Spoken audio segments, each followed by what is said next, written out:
सभापति महोदय, आज भी हमारे कुछ नेता जाके लंदन में खड़े होकर गुहार लगाते हैं कि भारत में डेमोक्रेसी को बचाना है। तो उनके लिए मैं एक लाइन कहना चाहूंगा कि अभी साध दिल में तराने बहुत हैं, अभी जिंदगी के फसाने बहुत हैं, डरे गैर पर भीख मांगो न फन की, जब अपने ही घर में खजाने हैं। कि जब इंदिरा जी का शासनकाल आया तो उस समय एक अलग प्रकार की समस्या उत्पन्न हुई। भारत के इतिहास में पहला उदाहरण जब किसी प्रधानमंत्री का चुनाव अनियमितता के कारण अवैध घोषित किया गया। सर, जब से वोटर आईडी कार्ड आ गए कांग्रेसी सरकार आना बंद, सीसीटीवी आ गए कांग्रेसी सरकार आना बंद, जब से स्वतंत्र जुडिशरी हो गई कांग्रेस सरकार आना बंद, स्वतंत्र मीडिया आ गई कांग्रेस को स्पष्ट बहुमत मिलना बंद, और तो और सर जब से साक्षरता दर 50% हो गई बहुमत मिलना बंद। गुजरा हुआ जमाना आता नहीं दोबारा, हाफिज सईद तुम्हारा। महोदय, बिहार के तो 45 दिन हुए, आज 45वां दिन है। क्यों नहीं अभी तक सीसीटीवी के लिए एप्लीकेशन दी है? कितनी लंबी आपने सोशल मीडिया पे पोस्ट किया, कितने आपके बूथ लेवल एजेंटों ने इस बारे में आपत्ति दर्ज की, परंतु सभापति महोदय इसमें से कुछ भी नहीं करना है, केवल बवाल।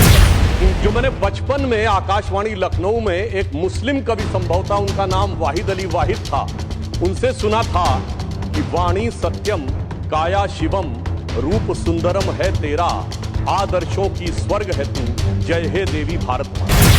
परंतु जब हम चुनाव सुधारों की बात करेंगे तो मुझे लगता है इसे 4 स्तर में डिवाइड करना चाहिए। पहला, लोकतंत्र और इसका आधार, दूसरा चुनावी प्रक्रिया, और तीसरा कि इस चुनावी प्रक्रिया में होने वाले सुधार, और उसके बाद विपक्ष की आपत्ति और उन पे होने वाली तकरार। और इसके साथ मैं कुछ सुझाव देने का भी प्रयास करूंगा। सर्वप्रथम मैं कहना चाहता हूं कि हम सभी ये मानते हैं कि भारत जो है वो मदर ऑफ डेमोक्रेसी है, मगर एक फैक्ट है जो शायद बहुत से लोगों को ध्यान नहीं रहता होगा। अगर आप पूरी दुनिया का नक्शा देखें तो ईस्टर्न यूरोप से लेके आप जापान तक चले जाइए तो केवल 3 ही डेमोक्रेसी हैं, भारत, जापान और ऑस्ट्रेलिया। और जापान एक कॉन्स्टिट्यूशनल मोनार्की है, Australia is practically an extension of Europe. तो इस पूरे पूर्वी गोलार्ध में यदि एकमेव absolute vibrant and consistent democracy है तो वो सिर्फ भारत है, और इसके लिए कोई बाहर से विदेश से देखने की आवश्यकता नहीं है। बाबा साहब अंबेडकर को मैं कोट करना चाहता हूं। बाबा साहब अंबेडकर ने कहा, और कौन सी किताब जिसको ये लोग बहुत ध्यान देते हैं, annihilation of caste, page number 234 पे उन्होंने कहा, I am told that such religious principles as will be in the commencements of the liberty, equality and fraternity. It may not be necessary for you to look for foreign sources and that you can draw such principles from Upanishads. Sir, ये ध्यान देने की आवश्यकता है। बाबा साहब अंबेडकर ने कहा कि समानता, बंधुता और स्वतंत्रता के सिद्धांत के लिए पश्चिम में देखने की आवश्यकता नहीं है, वो उपनिषदों में दिखाई पड़ेगा। मगर क्या बताएं सभापति महोदय, आज भी हमारे कुछ नेता जाके लंदन में खड़े होकर गुहार लगाते हैं कि भारत में डेमोक्रेसी को बचाना है। तो उनके लिए मैं एक लाइन कहना चाहूंगा कि अभी साध दिल में तराने बहुत हैं, अभी जिंदगी के फसाने बहुत हैं, डरे गैर पर भीख मांगो न फन की, जब अपने ही घर में खजाने बहुत हैं। अब मैं आगे की बात कहना चाहता हूं। देखिए, चुनावी प्रक्रिया स्वतंत्रता के बाद शुरू हुई और इसमें बहुत सारी चीजों की उस समय समस्या रही होगी। मैंने आदरणीय आडवाणी जी ने एक बार हम लोगों को बताया था कि कैसी कैसी समस्याएं आती थी। उस जमाने में लोग इलेक्टोरल रोल बनाने के लिए जाते थे और महिलाओं का नाम पूछते थे तो डांट पड़ जाती थी, क्योंकि उस समय के समाज में माना नहीं जाता था कि किसी घर की महिला का नाम पूछा जाए। परंतु मैं बताना चाहता हूं सर, चुनावी प्रक्रिया पे सबसे पहली समस्या स्वतंत्र भारत में कहां आई? भारत के इतिहास की पहली इलेक्शन पिटीशन, चुनावी धांधली के विरुद्ध पिटीशन कब दाखिल हुई? 21 अप्रैल 1952। किसने दाखिल की? भारत के लॉ मिनिस्टर रहे बाबा साहब अंबेडकर। और उनके उस पिटीशन को मैं कोट करना चाहता हूं। उसके पैरा 12 में उन्होंने लिखा, the petitioner says that the aforesaid large number of double votes, 74,333 being void, has been a result of corrupt practice and undue influence on the part of the respondent number 1 and 2. Sir, बाबा साहब अंबेडकर को 74,333 vote cancel करके 14,000 vote से हारा हुआ declare कर दिया गया। मगर सभापति महोदय, ये तो थी प्रक्रिया। अब इस पे प्रतिक्रिया देखिए। तत्कालीन प्रधानमंत्री जवाहरलाल नेहरू जी की प्रतिक्रिया है। 16 जनवरी 1952 वो लखनऊ से एडविना माउंटबेटन को लेटर लिखते हैं, और क्या लिखते हैं कि our success in the Bombay city and the Bombay province has been greater than expected. और सर आगे वो लिखते हैं, अंबेडकर हैज बीन ड्रॉप्ड। बड़ी प्रसन्नता उनको होती है कि डॉक्टर अंबेडकर चुनाव हार गए हैं। और इसके बाद वो क्या लिखते हैं? कि socialist have joined hand with Ambedkar so they lost their repute. But आगे सर वो बात लिखते, बहुत ध्यान देने की जरूरत है, वो लिखते हैं अंबेडकर है join hand with Hindu communalist. ये चाचा जी की जबानी है ये कहानी कि डॉक्टर बाबा साहब अंबेडकर इनके अनुसार हम लोगों की तरफ से, और इसका सोर्स है selected works of Jawaharlal Nehru series 2 volume 17 page number 37। इसके बाद आगे बढ़ते हैं। सब लोगों को पता है कि जब इंदिरा जी का शासनकाल आया तो उस समय एक अलग प्रकार की समस्या उत्पन्न हुई। भारत के इतिहास में पहला उदाहरण जब किसी प्रधानमंत्री का चुनाव अनियमितता के कारण अवैध घोषित किया गया। उसके बाद हम आगे बढ़ते हैं, और जब तक कांग्रेस सत्ता में रही, निर्बाध सत्ता में, तब तक चुनाव सुधार पे कोई विचार नहीं हुआ। चुनाव सुधार पे विचार शुरू होता है 1977 में, जब इलेक्शन कमीशन द्वारा ECIL को इलेक्ट्रॉनिक वोटिंग की संभावनाएं खोजने के लिए कहा जाता है। और फिर इंदिरा जी के समय में 1982 में आर्टिकल 324 में चुनाव आयोग को 50 पोलिंग बूथ के ऊपर इलेक्ट्रॉनिक वोटिंग के बारे में प्रयोग करने के लिए कहा जाता है। फिर राजीव जी के समय में 1988 में 61A में चेंज करके कहा जाता है कि EVM का प्रयोग किया जा सकता है, और 15 मार्च 1989 को राजीव गांधी की सरकार के समय में इसको वैधानिक मान्यता प्रदान की जाती है। मगर अब क्या बताएं सभापति महोदय, कांग्रेसियों के अनुसार कंप्यूटर क्रांति के जनक राजीव गांधी जी के परिवार के लोग अब कंप्यूटर एरा से क्वांटम एरा में आते आते पर्ची से चुनाव कराने के लिए जोर डालने लगे। और यह भी मैं बताना चाहता हूं कि पर्ची के बारे में बहुत सारी चर्चाएं होती थी, कैसे बूथ कैप्चरिंग और मतपेटियां लुटती थी, वो एक अलग विषय है।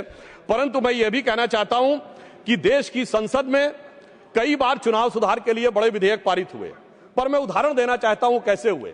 एक बार इंदिरा जी का चुनाव गलत सिद्ध हुआ तो सर रेट्रोस्पेक्टिवली चुनाव का सुधार कर दिया गया ताकि किसी भी अदालत का उस पर कोई प्रभाव न पड़े।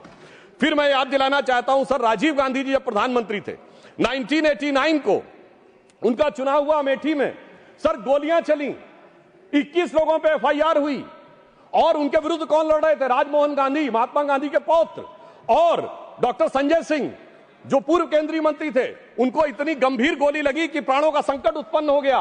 और आरोप यह था कि प्रधानमंत्री जी के पक्ष में, और यह पुलिस की गोली नहीं थी, क्रॉस फायरिंग हो रही थी, जिसके बारे में उस समय कई अंतर्राष्ट्रीय मीडिया ने 26 नवंबर को लिखा कि भारत के 42 वर्ष के इतिहास में संभवतः यह सबसे हिंसक चुनावों में से एक। अब इसके बाद आप आइए साहब, इसके बाद हम आगे बढ़ते हैं तो वर्तमान यूपीए सरकार का दौर आता है, और उस समय बहुत से लोगों को यह तथ्य ध्यान नहीं होगा। वैसे तो नेहरू परिवार और बच्चन परिवार के बीच में बहुत मधुर संबंध थे, पर कभी कभी ज्यादा मिठास होने से डायबिटीज हो जाती है। तो वो दौर था 2006 में जया बच्चन जी की सदस्यता चली गई ऑफिस ऑफ प्रॉफिट के मुद्दे पे, क्योंकि उत्तर प्रदेश सरकार का एक पद था। अब सर यही आरोप लग गया, और सोनिया गांधी जी जो उस समय नेशनल एडवाइजरी काउंसिल की चेयरमैन थी, उन पर भी ऑफिस ऑफ प्रॉफिट का विषय लग गया, और इस कारण से उनकी सदस्यता भी चली गई। मगर सभापति महोदय, जो आज संविधान की दुहाई देने की बात करते हैं, सोनिया जी जब तक चुनाव दोबारा गईं, लड़के आईं, तब तक चुनाव में संशोधन करके ऑफिस ऑफ प्रॉफिट का नियम ही बदल दिया गया, ताकि पीएम ने सुपर पीएम की पदवी को सुरक्षित कर दिया। अब मैं यह भी बताना चाहता हूं सर, उसके बाद वास्तविक अर्थों में चुनाव सुधार की शुरुआत तब हुई जब भारतीय जनता पार्टी शक्तिशाली हुई, 1990 का दशक, और ये देश की यूनिपोलर पॉलिटिक्स बाइपोलर हुई। वोटर आईडी कार्ड 1993 में आया, केंद्रीय सुरक्षा बलों की तैनाती 1996 में प्रारंभ हुई। पहले बूथ वाइज काउंटिंग नहीं होती थी सर, उसमें आसानी जानते क्या होती थी कि अगर किसी मतपेटी में ज्यादा बूथ कैप्चरिंग करके मत डाल दिए तो उसमें काउंटिंग का चक्कर ही नहीं है, सब मिला दिए जाते थे। वो शुरू हुई। अटल जी की सरकार के समय में CCTV का प्रयोग शुरू हुआ, पहले प्रायोगिक तौर के ऊपर, और 2005 से CCTV की परमानेंट CCTV यूज होने लगा। अब इसे महज संयोगी माने कि 2005 के बाद से कभी राजद और कांग्रेस को बिहार में बहुमत का अधिकार नहीं मिला। जब मोदी जी की सरकार आई तो हमने क्या किया कि जो पॉलिटिकल पार्टीज को कैश डोनेशन मिलता था उसे 20,000 से घटाकर 2,000 किया, और सिलेक्टेड उनके ऊपर वीवीपैट की व्यवस्था सुनिश्चित कराई। और मैं ये भी याद दिलाना चाहता हूं, एक पार्टी जो अपने आप को बहुत ईमानदार कहते थे, वो 20,000 की चाय पिलाते थे। अब मुझे लगता है सदन और देश को समझना चाहिए 20,000 की चाय क्यों पिलाते थे, क्योंकि 20,000 तक कैश लेने पर आपको सोर्स नहीं देना पड़ता था। पर मोदी जी ने आकर उन्हें चाय पिलाने वाले ने आकर उसे 2000 कर दिया है, तो अब उनकी चाय बड़ी महंगी हो गई है, भले ही 20,000 से 2000 पे आ गए। और इसलिए वो दौर था जिस जमाने में इलेक्टोरल बॉन्ड नहीं थे। आज इलेक्टोरल बॉन्ड के लिए कहे जो भी कहें, आज न्यायालय ने चाहा तो पता तो लग गया। क्या 2014 से पहले जहाज नहीं उड़ते थे, खर्चे नहीं होते थे? आज न्यायालय चाहे भी तो उसको पता नहीं लगा सकता। कम से कम यह पारदर्शी व्यवस्था हमारी सरकार ने आके की।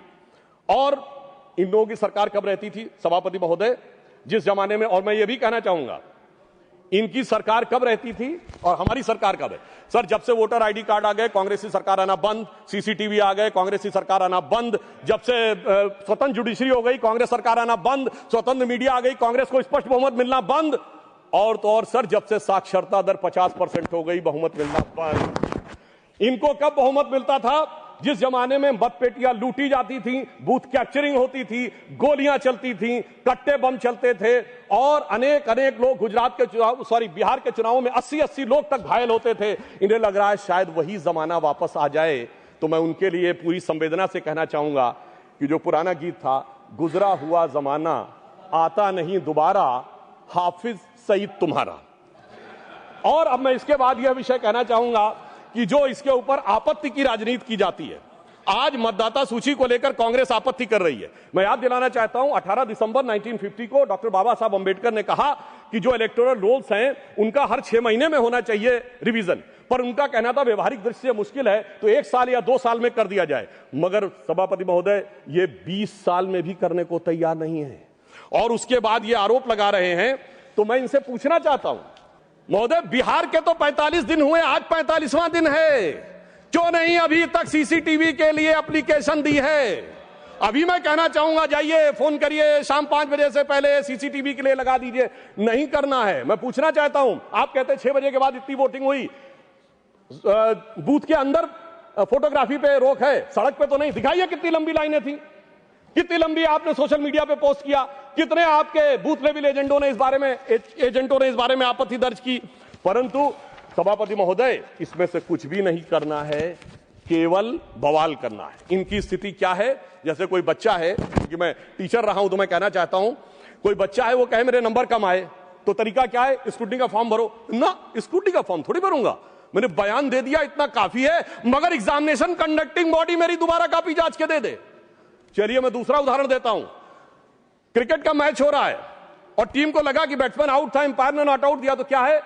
रिव्यू डिसीजन में जाओ ना। रिव्यू डिसीजन में नहीं जाऊंगा, मैंने प्रेस कॉन्फ्रेंस कर दिया, अब थर्ड अंपायर अपने आप डिसीजन दे दे। मुझे लगता है वो लोग क्यों नहीं जाना चाहते, उसमें और कोई कारण नहीं है। अभी तक लोकतंत्र को वो समझ नहीं पाए हैं कि एक चाय वाले ने आकर जो स्थान ग्रहण कर लिया है, तो जो साहिब आलम थे, जो फर्जंद अंजुमन थे, जो वली अहद सल्तनत थे, जो मानते थे राज करना उनका जन्मसिद्ध अधिकार है, वो इन चीजों के ऊपर अभी तक तय नहीं कर पाए। अब मैं दूसरी बात बताना चाहता हूं सर, बड़ी विचित्र बात है, एक बार कांग्रेस पार्टी के बड़े नेता विदेश जाते हैं, फिर आके एक सो कॉल्ड हाइड्रोजन बम फोड़ते हैं, फिर लौट के जाते हैं दूसरा बम फोड़ते हैं। मगर मुझे आश्चर्य लगता है सर, कर्नाटक के मुद्दे पे प्रेस कॉन्फ्रेंस होती है और वो दिल्ली में होती है। कर्नाटक में आपकी सरकार है, न वहां का सीएम, न डिप्टी सीएम, न प्रदेश अध्यक्ष, और आपके तो राष्ट्रीय अध्यक्ष भी कर्नाटक से हैं। सभापति महोदय वो भी नहीं रहते हैं और कर्नाटक पे पीसी होती है और उन्होंने कहा हाइड्रोजन बम फोड़ेंगे। तो इस पे मुझे याद आता है, एक पाकिस्तान के मंत्री थे, शायद वो राशिद चौधरी उनका नाम था, जिन्होंने कहा था हमारे पास पाव पाव भर के एटम बम है। मगर मुझे लगता है जो कांग्रेस ने हाइड्रोजन बम छोड़ा वो शायद पाव भर का नहीं, छटाक भर का भी नहीं था।